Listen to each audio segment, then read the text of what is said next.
बिस्मिल्लाहिर्रहमानिर्रहीम। अस्सलाम वालेकुम, मैं हूँ दुआ। आप देख रहे हैं कुकिंग एंड टिप्स विद दुआ। जैसे कि बकरा ईद आने वाली है और ईद पर तरह तरह के मीठे बनाए जाते हैं, उसी हवाले से मैं जो रेसिपी आज आपके साथ शेयर करने वाली हूँ वो बहुत ही ख़ास रेसिपी है, बहुत ही डिफरेंट है और बहुत ही टेस्टी रेसिपी है। आप इसे लाजमी एक बार ट्राई कीजिएगा, इंशाल्लाह आपको ज़रूर पसंद आएगी।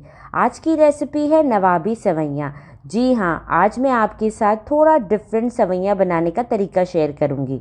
तो चलें नवाबी सेवइयाँ बनाना शुरू करते हैं। एक देचकी ले लेंगे, उसमें दूध डाल देंगे। मैंने 1 लीटर दूध लिया है, उसमें से 1 कप दूध मैंने निकाल दिया है। बाकी बचा दूध इसमें देचकी में डाल देंगे और इसे बॉयल आने देंगे। 1 कप दूध जो हमने निकाला है वो कहाँ यूज़ करेंगे वो आपको आगे चल के बताते हैं। दूध में बॉयल आ चुका है, अब इसमें 100 ml क्रीम डाल देंगे। आप इसमें जो आप घर में मलाई होती है आप वो भी डाल सकते हैं। 3 टेबलस्पून चीनी डाल देंगे। चीनी आप अपनी मर्ज़ी से कम या ज़्यादा कर सकते हैं, जितना आपको पसंद हो मीठा उतना आप डालें। और इसमें 1/2 कप कंडेंस मिल्क डाल देंगे। तीनों चीज़ें दूध में डालने के बाद अब इसे विस्कर से हिलाएंगे ताकि सारी चीज़ें अच्छे से मिक्स हो जाए इक्वली। अब 4 टेबलस्पून कस्टर्ड पाउडर लिया है मैंने वनीला फ्लेवर का और 1/2 कप इसमें दूध शामिल किया और अब ये पेस्ट बना लिया है और इसको थोड़ा थोड़ा करके दूध में शामिल कर रही हूँ और विस्कर से हिला रही हूँ। थोड़ा थोड़ा करके इसको शामिल करेंगे और विस्कर से हिलाते जाएंगे ताकि इसके अंदर लम्स ना बने। मीडियम फ्लेम पर 2 से 3 मिनट तक अब इस दूध को पकाना है ताकि ये कस्टर्ड थोड़ा गाढ़ा हो जाए। इसकी कंसिस्टेंसी जो है ज़्यादा थिक रखनी है। ये आप देख सकते हैं इसमें बबल्स आने लग गए हैं और ये मैं एक लाइन आपको ड्रॉ करके दिखाती हूँ, ये आपस में मिलेगी नहीं।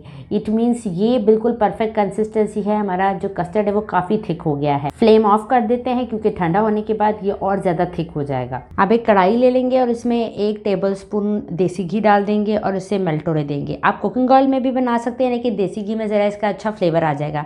और ये मैंने 1.5 पैकेट सेवइयों का लिया है और इसे मैंने छोटा छोटा करके इसे चूरा कर लिया है, ये इसमें शामिल कर देंगे। और चूल्हे की फ्लेम जो है वो लो पे रखेंगे और इसे 3 से 4 मिनट तक बहुत अच्छे से देसी घी में रोस्ट करेंगे। लो फ्लेम पे हमने सेवइयों को रोस्ट करना है, ये कहीं से सख्त ना हो, कहीं से ये जले ना, इसलिए फ्लेम हमने बिल्कुल हल्की रखनी है। तो जब तक सेवइयाँ रोस्ट हो रही हैं, तो अगर आपने मेरा चैनल अभी तक सब्सक्राइब नहीं किया तो जल्दी से जाएँ और मेरे channel cooking and tips with दुआ को सब्सक्राइब करें। सब्सक्राइब के बटन के साथ ही जो बेल का आइकन है उसे भी ज़रूर दबाएं ताकि ईद स्पेशल रेसिपीज़ आपसे मिस ना हो। 3 मिनट के बाद आपने इसमें 2 टेबलस्पून चीनी डाल देनी है। मैंने ये दानेदार लिए, आप पाउडर शुगर भी ले सकते हैं, वो ज़्यादा जल्दी इसमें मिक्स हो जाएगी और ये थोड़ा सा टाइम लगाएगी इसमें मिक्स होने में।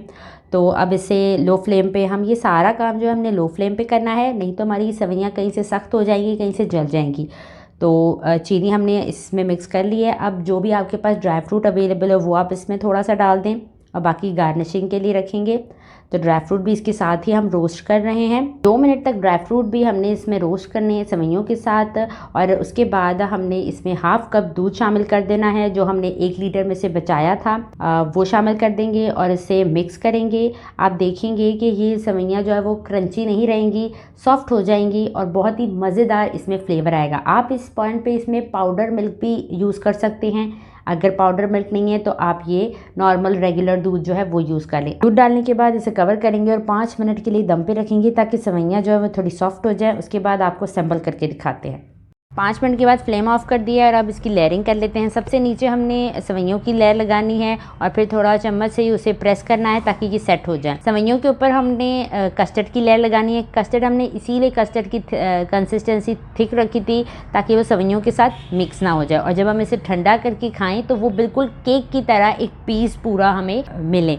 और अब इसे सेट कर देंगे ऊपर और अगेन सेवइयों के ऊपर लेयर लगा देंगे और सेवइयों की लेयर के ऊपर हमने ड्राई फ्रूट्स गार्निश कर देने हैं। सेवइयाँ तो सभी बना लेते हैं लेकिन इस तरीके से एक बार बना कर देखें, इंशाल्लाह सब आपकी इससे फरमाइश भी करेंगे और रेसिपी भी पूछेंगे। नवाबी सेवइयों की फाइनल लुक आपके सामने है। आज मैंने आपके साथ थोड़ा डिफरेंट सेवइयाँ बनाने का तरीका शेयर किया है। आपने मुझे कमेंट सेक्शन में बताना है कि आपको मेरा ये तरीका कैसा लगा। वीडियो पसंद आए तो इसे लाइक करें, शेयर करें, कमेंट करें। इसी के साथ इजाज़त चाहती हूँ। अपना ढेर सारा ख्याल रखिएगा, दुआ में याद रखिएगा। अल्लाह हाफ़िज़।